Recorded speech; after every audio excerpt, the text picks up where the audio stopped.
Hello, this is Shirlene, and I want to welcome you to the Southern Gal's Kitchen. We're going to be making no knead yeast rolls. We're doing some whole wheat. It's part whole wheat, part white. So join us in just a minute and we'll get started on these rolls. They're really easy and delicious.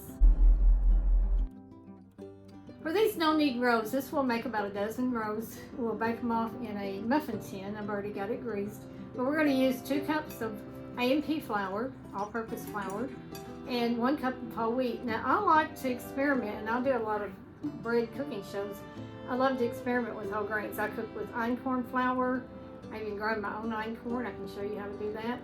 I do spelt flours, but I tend to mix whole wheat, sorghum. I like to mix them a lot of times with the AP because you get a lighter, fluffier product. Sometimes by themselves, because those flours can be low gluten. Einkorn is way lower in gluten. I have made einkorn bread, no knead kind, and I can do that one day for a show, but I really still like it maybe a little better with some AP flour, but that's when I'm using the whole wheat, whole grain berries where I grind them myself, so it's 100% whole grain. And that can be a little bit heavy, even though it will rise up and it will be tender on the inside. But so if you want it even to lighten it up a little bit, you can mix that with some white flour too, or all-purpose. I like to use organic flour, but if you can't get it, that's okay. Use what you can get. Stores more and more are carrying the organic flours. So we've got 2 cups of all-purpose flour and a cup of whole wheat. Now, let me talk about yeast. We use 1 packet of yeast in, the packets come like these little packets. You would use 1 packet of that, but I buy yeast in bulks generally, and I keep it in my freezer. And I've kept it for a long time in my freezer. And if you don't freeze it, it can go bad on you. But if you keep it in the freezer, I've kept it for years. So just keep that in mind. You just want to set it out, get it room temperature before you use it. I have my yeast. I had a packet of yeast is 2 1/4 teaspoons of the regular. This is regular active yeast. It's not the instant yeast. I'll talk about that in a minute. I mixed my 2 1/4 teaspoons of yeast, active dry yeast, with 1/4 cup of water. Now I had a cup of water here. I warmed it to about 110 degrees. You want your water where it's warm to the touch, but not hot. If it's too hot, over 110, it'll start killing your yeast off, and then your bread won't rise at all. So I took 1/4 of a cup of that, and I'm going to save the rest here and add it a little bit, and I put it in a bowl with my 2 1/4 teaspoons of yeast. And we have 2 tablespoons of table sugar, and I put about 1.5 tablespoons in with the yeast in the warm water. This helps it what they call bloom or bubble. It's starting to bubble. I don't know if you can see that, but that means your yeast is active and it's good. If it doesn't come to a bubble with that water and sugar, you better throw it out and start again with some new yeast, because I've never really keeping it in the freezer. I don't have any problem with it, but this is starting to bubble up. Might take about 5 minutes, and if your water's too hot, it'll kill it. If it's too cold, it won't bloom. So about 110, just warm to the touch is what you're looking for. Then we have 2 tablespoons of butter, which I have melted. So it's cooled. It was real hot, but it's cooled down. You don't want it too hot.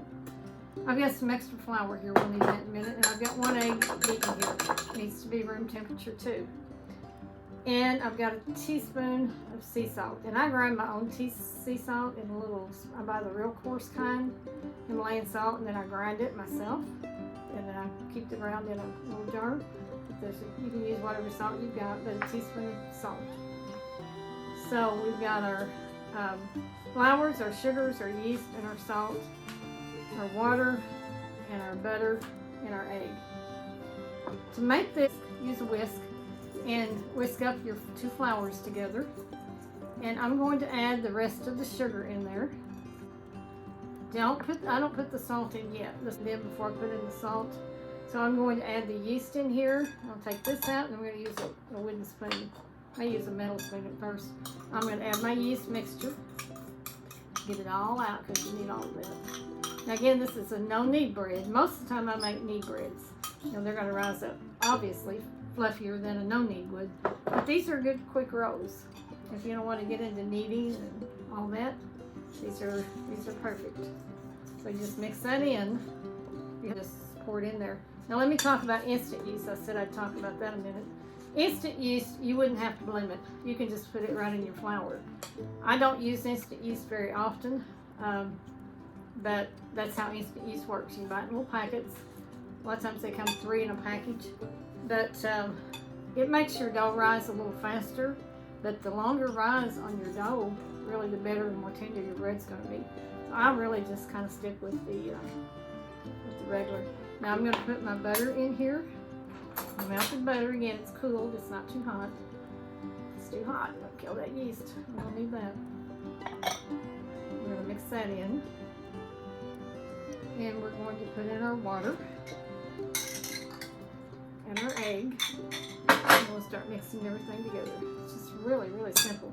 This is about 5 minutes, 10 minutes. Once you get everything out, 5 minutes maybe to mix up. And then it's going to rise about 30 minutes.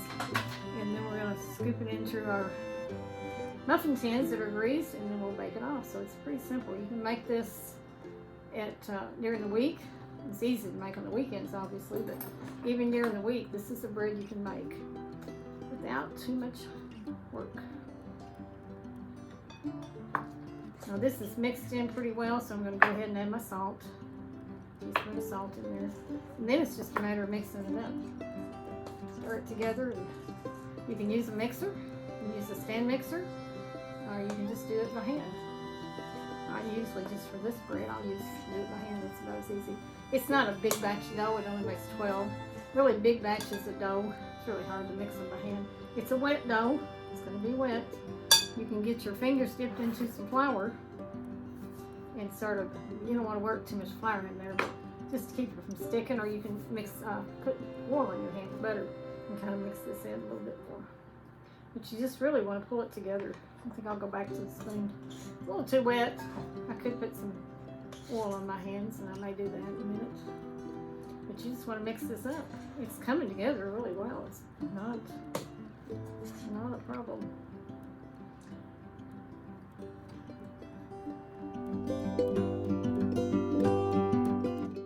Now my dough is pretty much mixed up. I do have a little bit of oil here. I'm going to get some oil on my hands.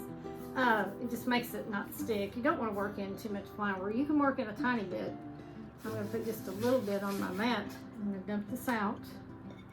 Get it all out of there. Because it's come together. You can see that. But it's the flour's mixed in with it. There's a little bit of flour still in the bottom. But I'll dump that out and work it in.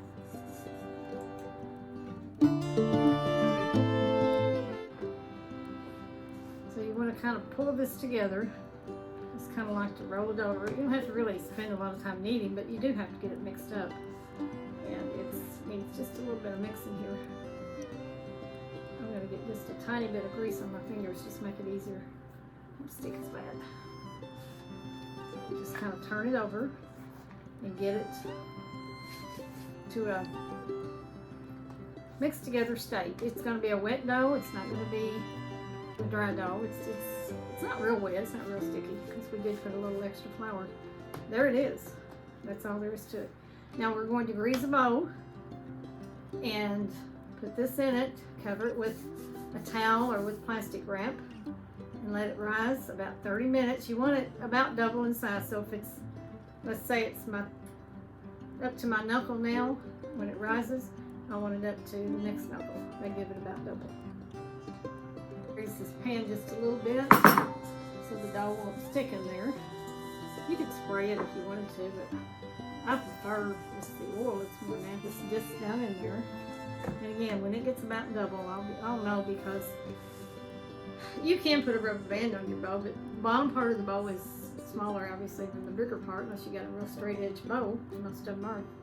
But you can kind of tell when it's double. 30 minutes it should be, unless your kitchen's really cold, like with air conditioning on, it might be too cold. But right now it's winter, and so it's warm in here. My oven's on, so it's really warm. Be ready. If your kitchen's cold, put it away from the draft. I have, in the summer when the air's on, turn the oven on, just barely turn it on. I keep my hand there. When it just barely starts to heat, I'll turn it off. If it's above 110, you'll kill the yeast, so make sure it's not. And then, like I said, just when it starts to heat, and then you put your covered bowl with your dough in it in the oven and let it rise in there, and that works really well.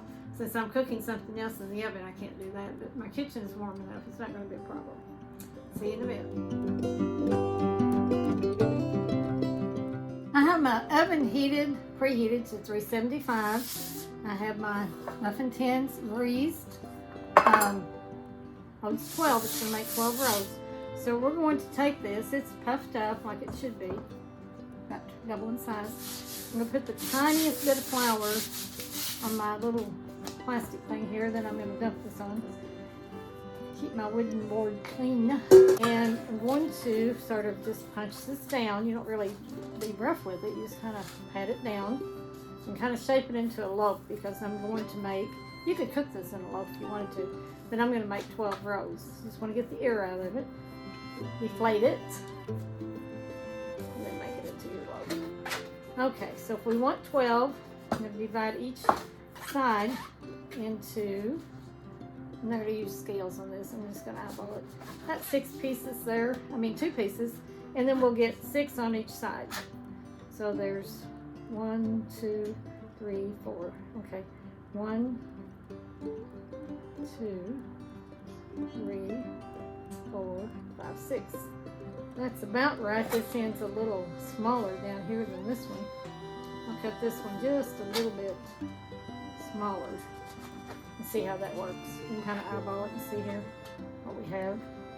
Because it's wider at this end than it is at this end. So there's 3. That one's a little bigger, I believe. 4, 5, 6. Probably going to be about right. This one actually may be the smallest one. I just kind of round them up, and I like to make it into a round ball and then just turn the ends under with your hands, and that just kind of gets all the air out of the roll. Then you can kind of roll it around in your hand. You got a nice little shape there. So we'll see how these even out, and then we'll do the other side. Get that air out, make a smooth top, and just tuck them under. Then just roll it in your hand. You can roll it on your board. You'll see that a lot. There's 2. Then I'm going to keep making these. Just shape it into a ball. This one's a little bigger, but it's not enough bigger that I'm going to worry with it too much. Well, I'll wait and see. I'll turn it under and see what it comes out. You want them kind of the same so they'll bake about the same time. That one definitely is bigger than that one. Well, I think I will cut some off of that one and put it on this one. That way they'll be more even. Again, you could use scales on this, but I'm not going to. That's more even now. Put these ends back under. Get that air out. That keeps your rolls from splitting open. And then we'll just shape it. So I'll finish these and then I'll be back. I'll put these in the pan. I want to get all 12 in.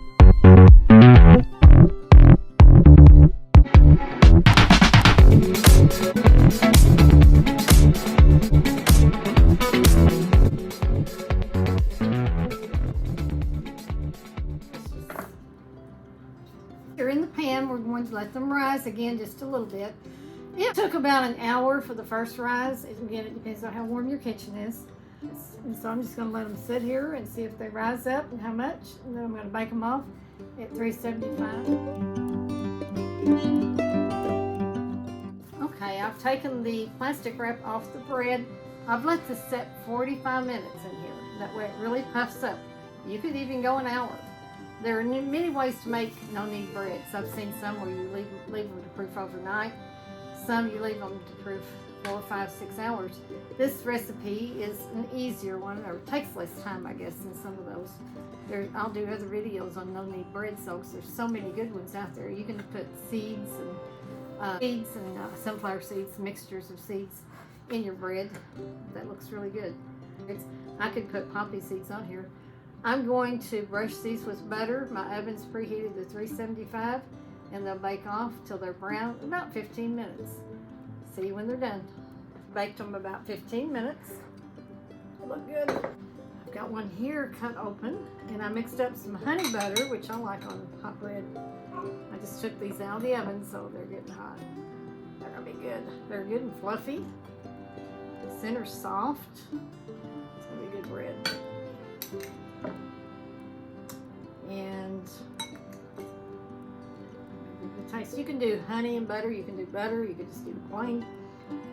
You can do jelly and jams, whatever you want. Again, they're crusty, the bottoms are gonna get crusty in your little pans, but when they start getting golden on the top, then they're done.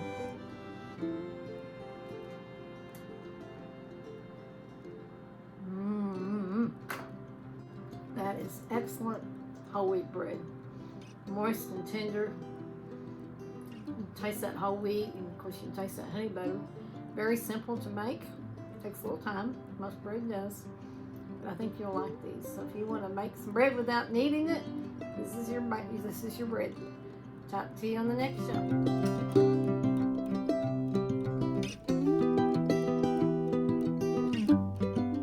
Hello, this is Shirlene Sando, and I hope you enjoyed our show today. We certainly enjoyed filming it for you. I hope you'll join us every Sunday afternoon at 3 p.m. Eastern on Mupo TV. We'd love to have you join us. Hit the like button, like us, and share if you will. We'd love to have you share it with your friends, family, and also hit the notification bell so you don't miss a single episode. We would love to hear from you. And we hope you'll join us every Sunday afternoon at 3 p.m. Eastern, 2 p.m. Central. Thanks.